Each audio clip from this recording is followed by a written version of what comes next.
Thank you, Tom. Ian, and then Ewan, and then we'll take another question. It's a structural thing, essentially. And Tom's right to say it's not simply about money, although money is an enormous part of it. Money is 80% of it. The rest is the structural relationship between the BBC in Scotland and the BBC in London. And it's encapsulated in the Newsnight phenomenon, where you have Newsnight, the big Newsnight, and then you have the little Scottish Newsnight tagged on at the end, which really sums up the Scottish cringe almost because of the way in which it crashes into the middle of an interview or some link being read by Jeremy Paxman.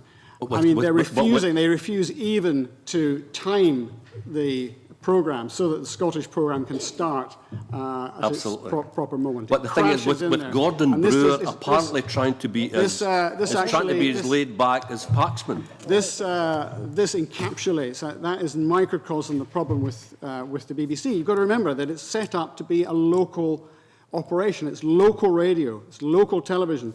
And the only reason I disagree slightly with Tom in condemning it, and it's been condemned. I started in the BBC in the devolution unit. That was in 1979, not 1997, 1979. And at that time, that was only a year after the BBC had launched Radio Scotland, it was an issue of national moment. People were calling it a national disgrace, Scotland's national disgrace. And it's been condemned quite rightly in many respects ever since. However, there are a lot of and the only reason I qualify this is because it's very easy to just indulge constantly in the Scottish cringe and condemn everything that is produced in Scotland, and we're kind of culturally predisposed to that, partly because of our history. But there are a lot of people who are trying to do good stuff even in Radio Scotland. And if you look at Radio Scotland's schedules and listen to some of the programmes, you will find some surprising corners there, which are quite good. Anyway, so it's a structural problem. It's a political problem for that reason, and I think until you get broadcasting devolved, I don't think it's going to be addressed. But I think it could start being addressed quite quickly thereafter. The moment the BBC, as we know, regards itself as an integrative institution, it's something that holds the United Kingdom together. This was made explicit by John Birt when he went to speak to Tony Blair. He recounts it in his autobiography, how John Birt said, we've got to hold the country together, so we can't allow Scotland to have its own national broadcasting. But I think that very unitarian, that monolithic approach would be dissolved quite quickly once broadcasting is devolved. Not because of any political interference, but just because there will be that cultural change. There will be a recognition in the BBC that BBC Scotland does have a status as a national broadcaster, and therefore it will begin to get, I think, the resources and the remit to be appropriate for that. Thanks, Ian. Ewan and Joe. I mean, I agree with most of what Ian said there. A further structural point that Radio Scotland, we talk about Radio Scotland, but it's a bit of a nonsense, I think, that we simply have one public service broadcast radio station in Scotland. And part of the problem, I think, is that it has to be a news station, a sports station, an art station, a light entertainment station, music of all sorts of different kinds. Now, they have a split frequency, which they use for sport. But that seems to me, a country of 5 million people, just to have one all-speech station. No wonder it sounds a little bit confused at times. Just on a specific point that Tom made, Good Morning Scotland, people correct me here, it doesn't have a dedicated editor anymore. The person who is the editor has actually a very wide range of responsibilities. It has dedicated producers, but not a dedicated editor, and that clearly is a real issue. You just cannot imagine a situation where the Today programme in Radio 4 would not have a dedicated editor. Thanks, Ewan. Joan? Yeah, if I could just come in and say I do agree with the gentleman, Peter, in the audience, and disagree with some members of the panel, and that I don't think that we should be too sure that a no vote will result in the devolution of broadcasting. And I think that the debate around Leveson shows that.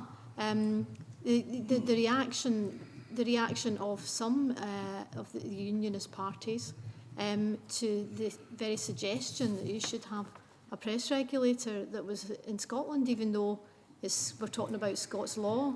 I don't think that would have happened if we were having this debate about press regulation 20 odd years ago before the Parliament. because, you know, as someone who worked in newspapers then, we had a very strong sense of ourselves as a Scottish press, and we actually were very proud of the fact that, you know, like contempt laws were different here and defamation laws were different here, and we saw ourselves as you know, as an industry, and so I think if we were having that debate now, there would be no question that if we're going to regulate press and it's going to have a legal underpinning, of course it should be in Scotland. And the fact that the unionist parties, although they're kind of, I think they're now sort of perhaps moderating their tone, but the initial response was you shouldn't have, you must have a UK-wide regulator. You shouldn't be taking more power to the Parliament, even though the original Scotland Act gave us that. So I think we need to be very careful, because my concern would be that if we vote no, it will be pretty impossible to get any additional powers for the Parliament. I think we'll see a period of retrenchment.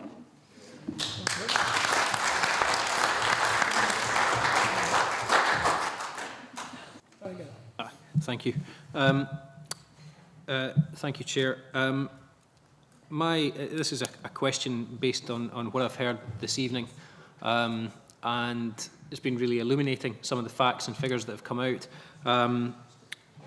One comment and question really would be that if regulations are indeed coming to Scotland, or the regulatory regime would come to this building, picking up on Kate's point, I can't for the life of me see why spend would not follow. And if the number 10% of the BBC budget equates to 352 million, why that wouldn't follow regulations. But like Joan said, I'm quite sure in the event of a no vote that there's no chance that would happen. In connection to the Constitutional Commission organisation of this, and given what Ewan said earlier about the very limited reach of broadcast media into a large number of Scottish households as it stands right now, I'd like to ask the panel whether a London-centric media is in fact consistent with modern democracy at all. Right. Who would like to start with that one? I think that deserves the Alistair Gray response. No. Patrick, did you want to make a comment? I wanted to make a quick comment about the finances, and finances have come up. I agree that finances aren't everything, but there's one aspect of how broadcasting, and the BBC in particular, is funded that hasn't really come up, and it's about being advertising free. In thinking about what I want as a citizen and as a viewer and a listener, there's tremendous cultural value in having a broadcaster that doesn't contain advertising, that doesn't contain a constant stream of corporate messages, consume, consume, consume. To me, in many ways, this is more important than having proper political representation in the media. And it seems to me that the loss of that would be tremendously significant. We do need either the devolution or the independence of broadcasting. Let's assume, for the sake of argument, that both are possibilities. I'm not convinced, but for the sake of argument, let's say they're both possibilities. But we need more than that.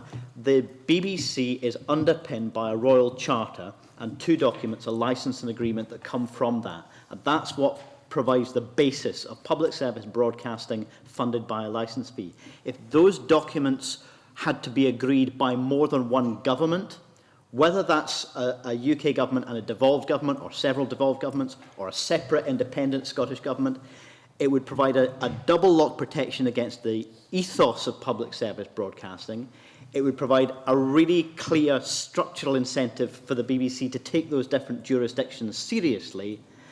It would avoid breaking up the single biggest news gathering machine on the planet, and I think it would give us a clear protection for unadvertised broadcasting, which is going to become even more important in the age when media and digital media are changing and proliferating, and our data about us becomes the product. So even if we're not being directly advertised at, we become the product. And I think keeping an advertising-free element of broadcasting and all of those other digital media is profoundly important.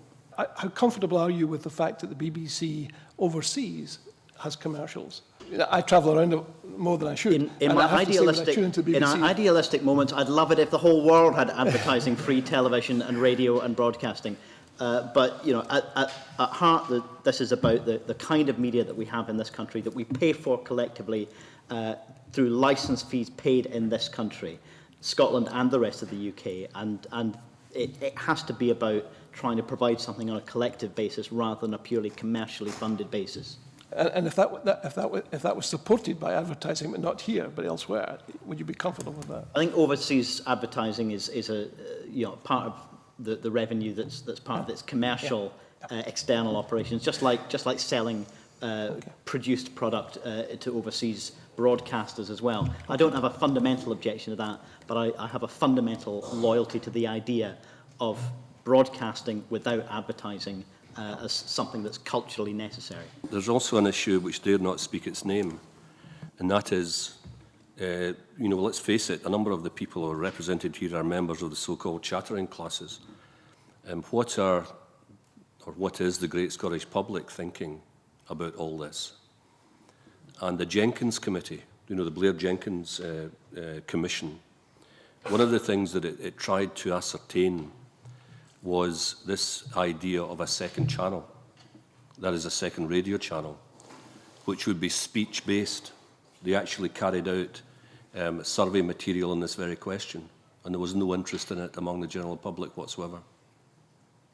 Well, I think the question was about whether or not the present broadcasting setup is, you know, makes any sense given the constitutional changes that have already taken place. And it has to be said, it doesn't make any sense. I mean, if you watch Question Time or any network news bulletin, you'll find about 30 to 40% of it's completely irrelevant in Scotland because of the fact that the National Health Service is running in a very different way south of the border, and because education, both secondary and higher education, are going in a very different way south of the border. And I mean, I can't think of any other country where this would happen, where people sort of sit passively and they accept news bulletins about things that are happening in other countries which aren't actually relevant in Scotland. And again, I think that it's such a glaring anomaly that once, you know, it is brought to light and people are asked to kind of account for this, then they would have to rejig this so you did have Scottish-based news bulletins, which doesn't mean that they would be parochial, but just that they would give proper, you know, significance to things which are actually devolved in Scotland, like the health service, like higher education, like secondary education. Yeah, I think a moot point as well about Question Time is that it's billed as a BBC Scotland programme, as I understand it, because Very good point. Mentorn has a little broom cupboard somewhere, and it's billed as a BBC Scotland programme, and I think that was the Ewan made the point earlier. I think that's a really concerning issue that we have now got up to the level of network programming.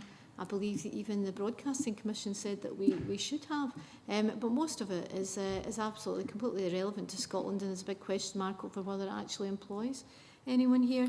I just wanted to make an observation. I think the question was whether a London-centric media is consistent with democracy, and I just wanted to sort of draw on my experience from working in print newspapers, where you're the Scottish outpost of a London operation, and it does affect the way that you cover news.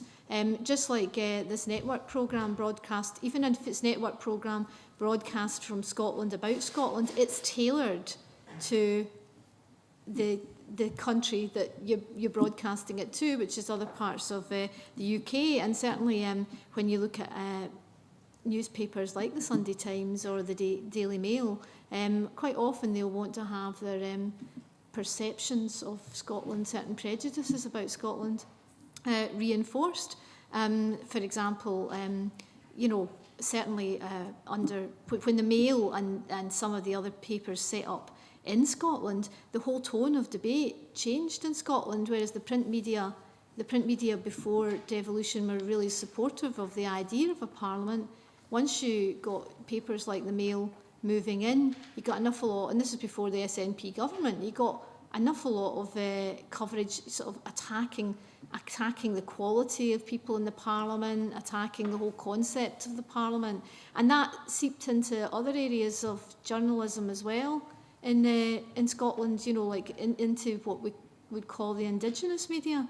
So I think that's another very important reason why the lines of command, they have to be here in Scotland from an editorial point of view as well. They have to be relevant to Scottish people. And if I could just get one example of that, the internet is obviously where a lot of news is delivered now. And BBC Scotland will boast about its internet site, but the only time that they open up Scottish stories to comment on the internet site, as I can see, is when they're picked up nationally. And I can see, if I couldn't pin them down and where their editorial lines of command are, but if their editorial lines of command for internet are down south, and that will actually change the kind of stories that we'll get on the national site will be geared towards national predilections, or the UK national predilections. And for example, last year when the SNP government launched the Green Paper on higher education, this is before the election, the Green Paper outlined various options for higher education, and it was kind of, the message was that it was likely to be free, and that we would have to charge students from elsewhere in the UK. Now, the way it was covered in Scotland by all the papers was how does this address concerns of universities in Scotland to meet the funding gap? That was the overwhelming angle of the story in this country. The angle that they chose to write the internet story on the BBC site was Scots are going to charge English students to study in Scotland. So it became this big anti-English story. It got lots of hits on the site, and I'm sure BBC Scotland internet people thought that was great. We've got lots of readers for our story, but it was not the way that the story was of interest to people reading in Scotland. And it also then influenced lots of the other BBC coverage as well. So you would have, you know, like the politics show was discussing how the Scottish Parliament was going to charge English students, and we were anti-English. And so I just think that you need to look at that in terms of the lines of editorial command actually change the way you actually report Scottish stories. Thanks, John. Ewan? Yeah. Just to pick up Ian's point, which I think is a really important one, the BBC is aware of the difficulties in terms of, or it's been told about the difficulties of covering things like health and education, particularly since devolution. There was a report by Professor Anthony King from Essex University in 2008, and they had a survey period looking at the number of stories covered about particularly health, education and criminal justice issues, and they found, I can't remember the exact figures, but in the sample period there were 133 stories in those areas, and every single one of them was related to England. And they then revisited it 2 years later and found a marginal improvement, but it was just a marginal improvement. And since then, nothing much has been said. There's actually a new verb that BBC journalists have introduced south of the border, which is to king a report. And we'll probably have seen it on the news that will say in England and Wales, and then maybe a line about Scotland. And as far as they're concerned, that's the job done. And I think there's a real issue, and it's not just the BBC. I think ITV, we have to look at this too, that particularly in the run-up to the referendum, is half-hour news bulletin after the network news and then 5 or 7 minutes later on.